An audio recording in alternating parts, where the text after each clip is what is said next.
Hola amigos, ¿cómo están? Estamos en su programa Charlas Impresionantes y les habla su amiga Angélica Armenta. Hoy tenemos como invitada a la candidata a ministra de la Suprema Corte de Justicia de la Nación, Jazmín Bonilla. Hola, ¿cómo estás? Angélica, buenas tardes. Muchas gracias por invitarme a tu foro, gracias por tu espacio y sobre todo gracias a tu audiencia que nos está escuchando el día de hoy. Muchas gracias. Platícanos, ¿quién es Jazmín Bonilla, por favor? Jazmín Bonilla es una mujer, como muchas de las mujeres que existen en México, que es hija, es amiga, es hermana, es abogada. No todas las mujeres en México son abogadas, pero que tiene una profesión y elegí una profesión que desde pequeña me llamaba la atención. Soy una mujer que creció en la cultura del trabajo y del esfuerzo. Mi padre era mecánico de talacha, de la calle. Era si tú me preguntas a mí, el mejor mecánico que he conocido, el más honesto y además el más dedicado y apasionado a lo que hacía. Mi papá no terminó la primaria. Su máximo grado de estudios fue quinto de primaria y aprendió a talachar en la calle. Y no te voy a hacer el cuento muy largo, pero él llegó a ser mecánico del automovilismo de carreras. De manera que Jazmín es una mujer que nació y creció mis primeros años de vida. Pues soy una apasionada de esto, porque crecí entre mecánicos, los silbidos de los mecánicos, no te metas abajo de los coches, aceite, el olor a gasolina, tuercas, mi mamá poniéndome vestidos, yo me escapaba con mi papá llena de aceite y regresaba a la casa. Esa es Jazmín, la niña que se escapaba con su padre. Se me quiebra la voz porque mi papá falleció hace 4 años. Y mi mamá, por su parte, es una mujer que tampoco terminó una carrera profesional, pero es comerciante. Y mi mamá tenía una tiendita de regalos al lado de la escuela donde yo estudié. Entonces, en la mañana yo era estudiante, inquieta en todas las actividades extracurriculares que podía. Y en la tarde era la niña que le ayudaba a su mamá en la tiendita a los regalos y a vender. De manera que crecí en una casa en la que trabajar honestamente, pese a cualquiera de tus circunstancias, era un lema de vida, es como un principio básico en mi casa.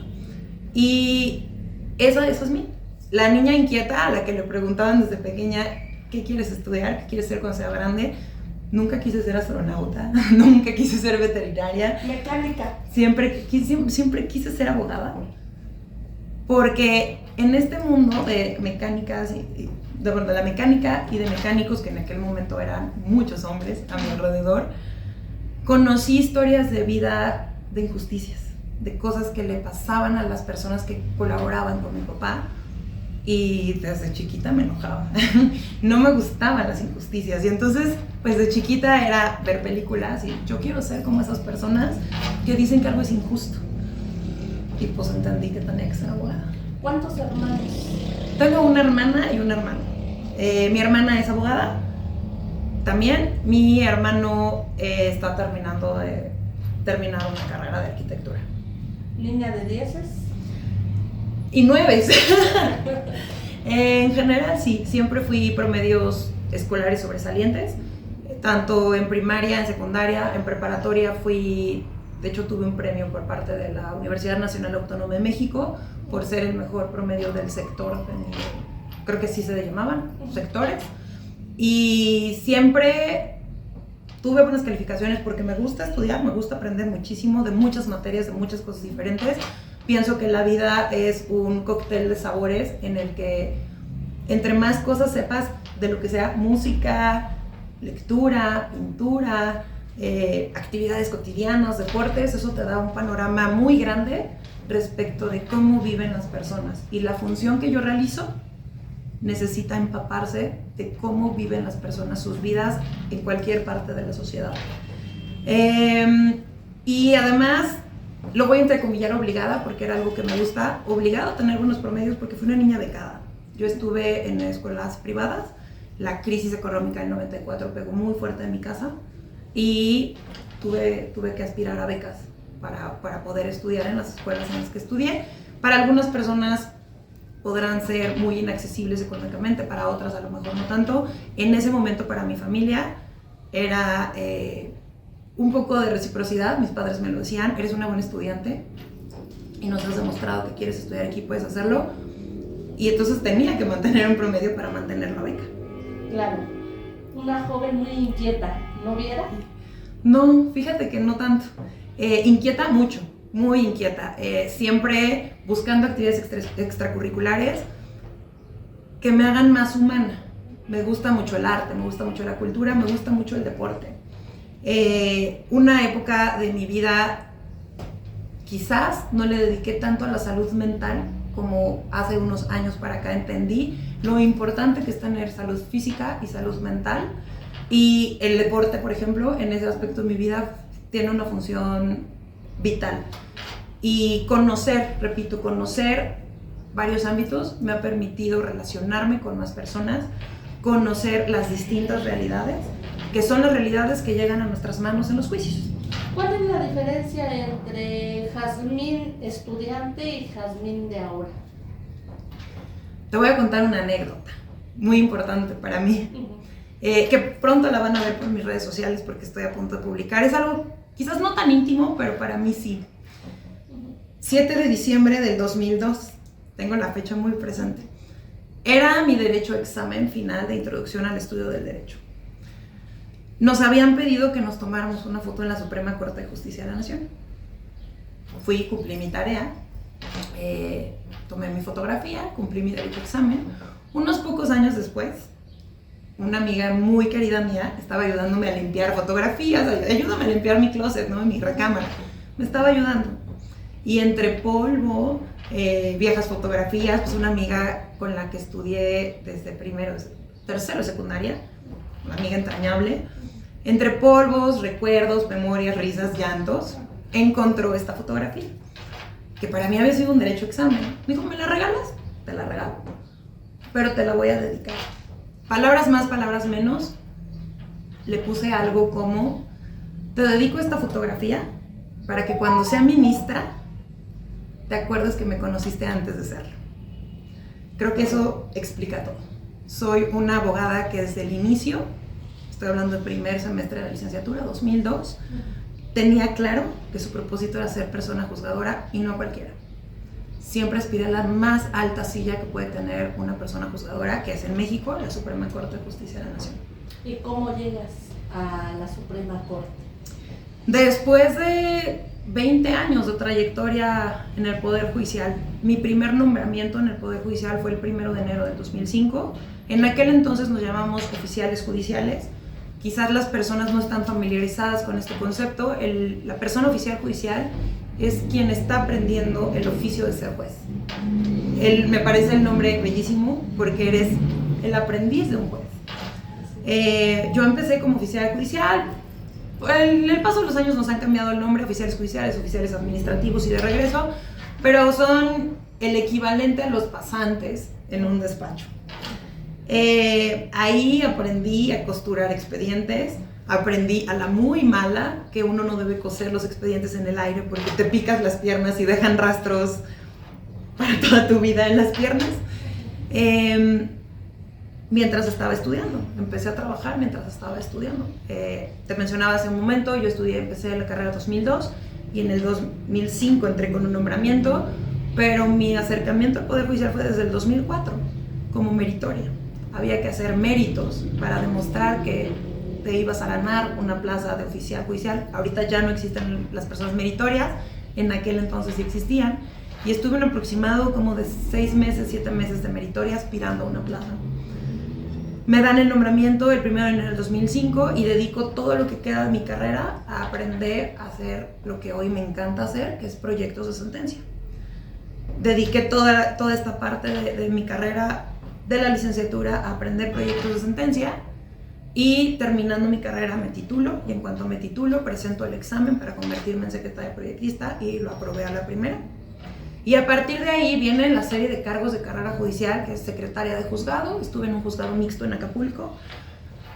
Tenía, yo no recuerdo si 24 o 25 años, ahorita tendría que hacer las cuentas, pero fue en el año 2009, cuando había una crisis de inseguridad en Acapulco bastante fuerte. Yo era una joven de 24 o 25 años conociendo el mundo de los juzgados.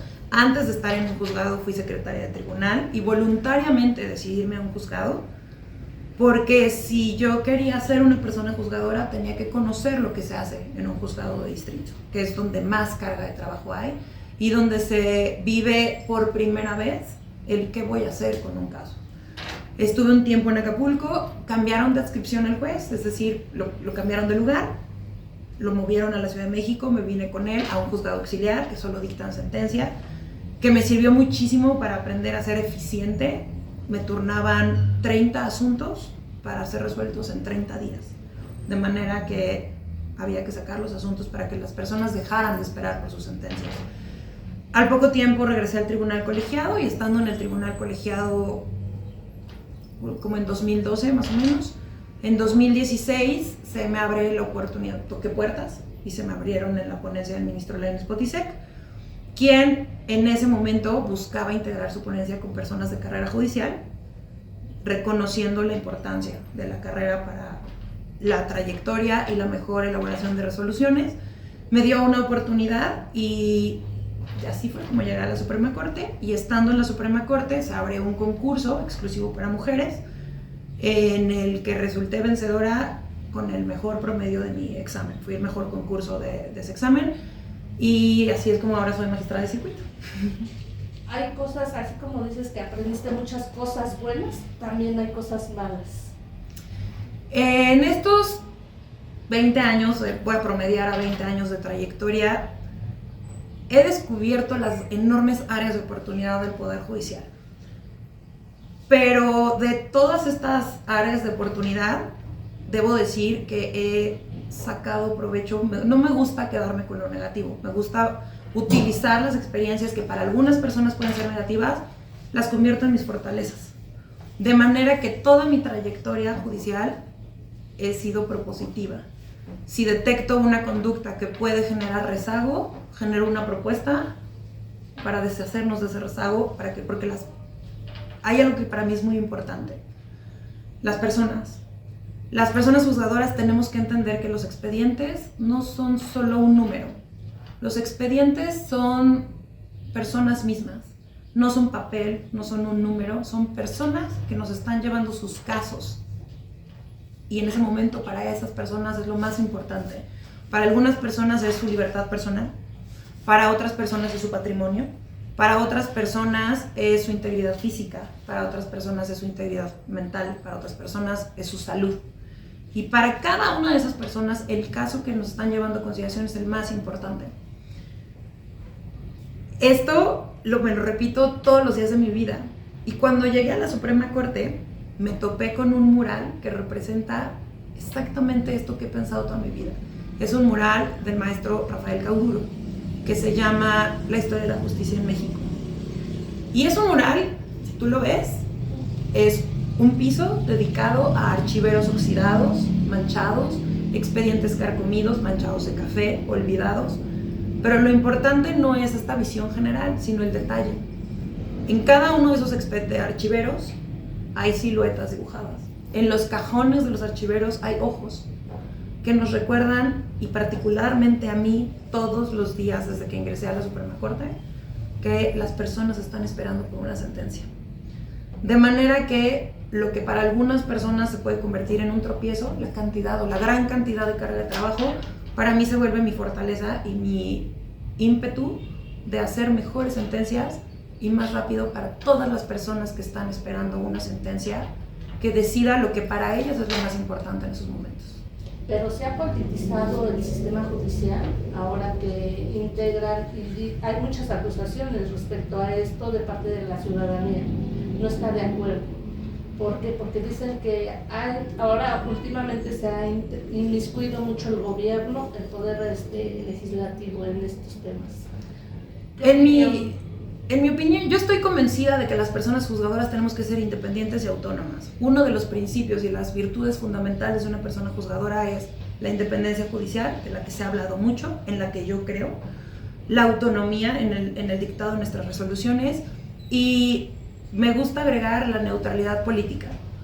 Las personas juzgadoras, lejos de que comulgues o no con alguna idea de un partido político, al momento de resolver, tú debes resolver con neutralidad, con base en las constancias que están en el expediente. Y debo decirlo, mucho de esto tiene que ver con la ética de cada persona juzgadora.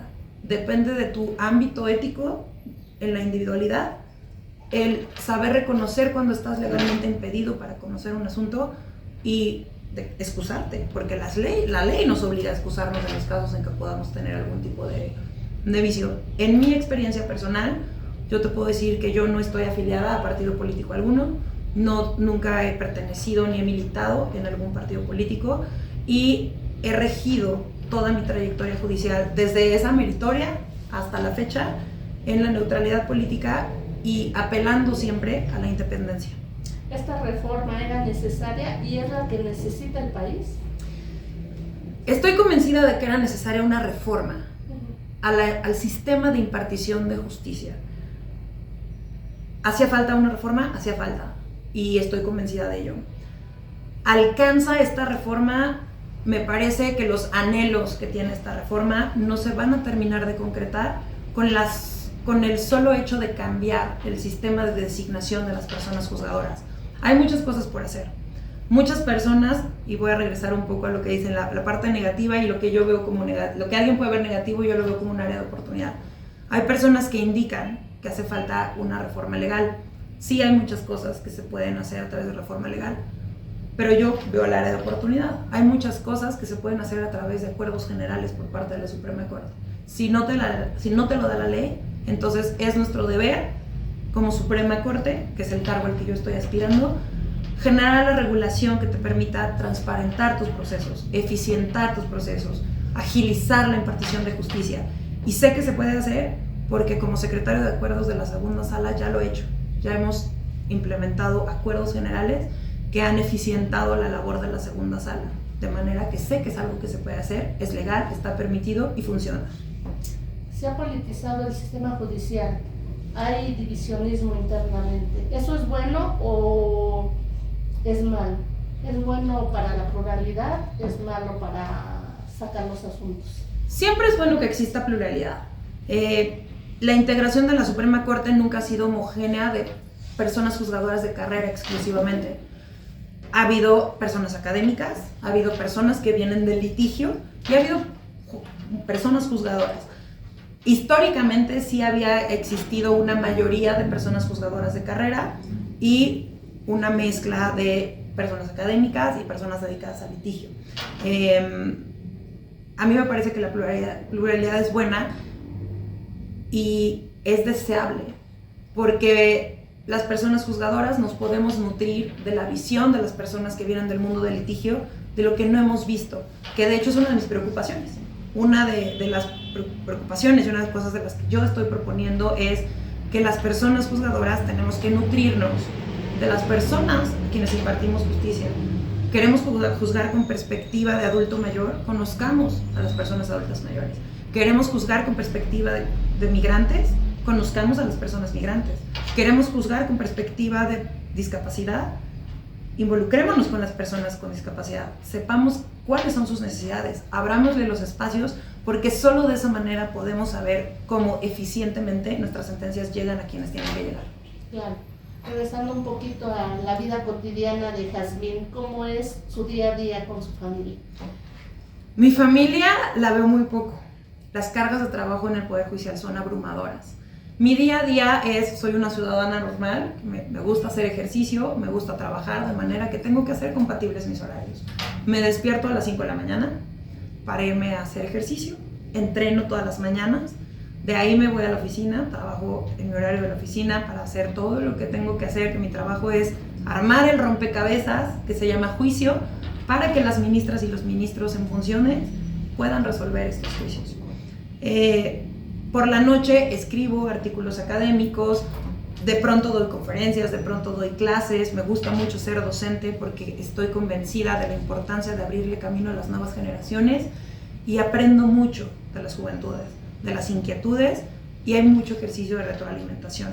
Y me gusta abrirles paso particularmente a las mujeres. Y me duermo muy tarde. Preparo mis comidas del día siguiente, en las noches me cocino, preparo mis comidas del día siguiente y al otro día comienzo mi rutina. Nuevamente a la misma Así cocina. ¿Cómo se ve Jazmín en 10 años? Probablemente como ministra en retiro. entraré en funciones el 1 de septiembre, de manera que dependiendo de la cantidad de votos que pueda obtener, podría seguir en funciones o podría estar retirada como ministra en retiro. En caso de no ganar las elecciones, esperemos que no sea así, ¿cómo visualizas tu futuro? ¿A dónde te irías? ¿Hacia dónde? ¿Seguirías como en el camino judicial? ¿Te gustaría explorar otros caminos? ¿Seguir como docente? ¿Qué te gustaría? Te voy a decir algo que me dijo un amigo que me definió perfecto. A Jazmín Bonilla la puedes sacar del Poder Judicial, pero nunca vas a sacar el Poder Judicial de ella. Soy magistrada de circuito. El 1 de septiembre voy a ser ministra. No quiero pensar, no me gusta pensar negativo, pero soy magistrada de circuito y mi función es jurisdiccional. Así que mi función siempre va a ser el de una persona juzgadora hasta que me convierta en una persona jubilada y próspera. Ministra, entonces, ¿cómo te gustaría que te recordara la ciudadanía? Como una persona sensible y empática, sensible a la realidad social, empática con la ciudadanía, y como una persona juzgadora que le abrió paso. Para mí es muy importante abrirle paso a las que vienen. Yo sé lo difícil como mujer de llegar a un puesto de poder. Como la mujer que le abrió paso a las mujeres, me encantaría que las juventudes me recuerden como la que nos abrió el paso y la que nos demostró que sí se puede. Y por sentencias que efectivamente impacten en las personas que más lo necesitan. Todas las personas queremos justicia, pero lamentablemente existen grupos más vulnerables que otros. Yo me estoy enfocando muy fuertemente, es un tema que me agobia muchísimo, no solo son las mujeres, las personas con discapacidad. ¿Cómo lograr que nuestras sentencias lleguen efectivamente a las personas ciegas, que no pueden leerlas? Que a veces no tienen el formato que se necesita en nuestra sentencia para que los lectores de pantalla lo puedan hacer. Como la ministra que logró concretar los sueños de acceso a la justicia de muchas personas que se sienten lejanas de la justicia. ¿Cómo lograr sacudirse de esos obstáculos para lograr una justicia real en la sociedad de hoy? Trabajando y proponiendo. Lo he hecho toda mi vida y me he enfrentado a rezagos y he logrado implementar propuestas, he logrado que se implementen propuestas para abatirlo. Me he enfrentado con inaccesibilidad de las sentencias y he propuesto algunos acuerdos para facilitar el acceso a nuestras sentencias. Que si existe reticencia de generar formatos más sencillos, bueno, dejemos el formato tradicional que le queremos dirigir a las personas abogadas y hagamos un formato alternativo para la ciudadanía, que entiendan. He logrado pensar siempre cómo dar más transparencia, cómo eficientar los procesos. Así que voy a insistir mucho en esto. Lo que otras personas pueden ver como cosas negativas, yo los veo como áreas de oportunidad que tenemos las personas juzgadoras para mejorar la calidad de la impartición de justicia. Hablabas de la mujer. Hay obstáculos aún. De hecho, cuando llega la presidenta Claudia Sheinbaum al poder, dice que es el momento de las mujeres, pero muchas mujeres no se sienten identificadas. Dicen que no es verdad, que no las defienden ni las representan. ¿Tú qué dirías ante esto? Recientemente escribí un artículo cuestionando si en verdad es tiempo de mujeres. Y más allá de la política o no de la política, el tiempo de mujeres para algunas personas ya llegó porque hay igualdad formal en la ley, hay cuotas de género en la ley, pero el tiempo de mujeres en la vida real no ha llegado. Acabo de escribir un artículo de cómo es literal que la vida es más cara para las mujeres. No me refiero al costo de lo que tienes que dejar de hacer por seguir una carrera profesional. El precio de los productos para las mujeres es más caro. Los seguros de gastos médicos para mujeres son más caros. Los seguros de vida para las mujeres son más altos.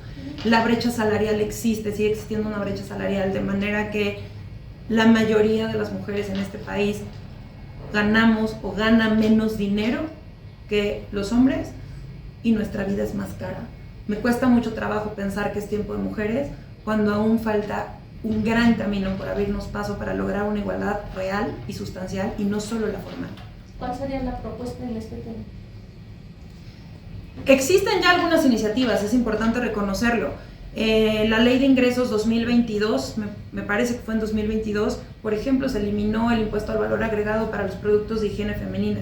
En un país en el que las encuestas de la Secretaría de Salud y del INEGI revelan que muchas mujeres dejan de ir a la escuela porque no tienen dinero para los productos de higiene femenina, es un gran paso.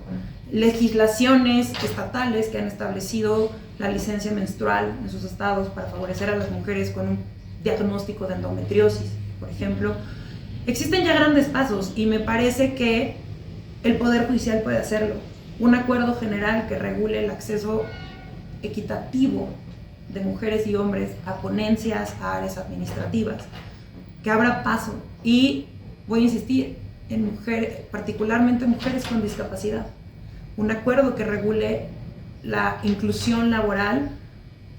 Si se tiene que establecer una cuota, que se establezca, pero existen maneras de hacerlo, y justamente una de las propuestas que tengo es esa: establecer acuerdos para lograr más acceso de mujeres a puestos de poder, porque actualmente en la Suprema Corte hay áreas en las que hay más mujeres que hombres, pero son áreas operativas, no áreas de secretarias de estudio y cuenta, de ministras, y en general en el Poder Judicial la mayoría de las mujeres que están en cargos operativos y no como titulares de órganos jurisdiccionales.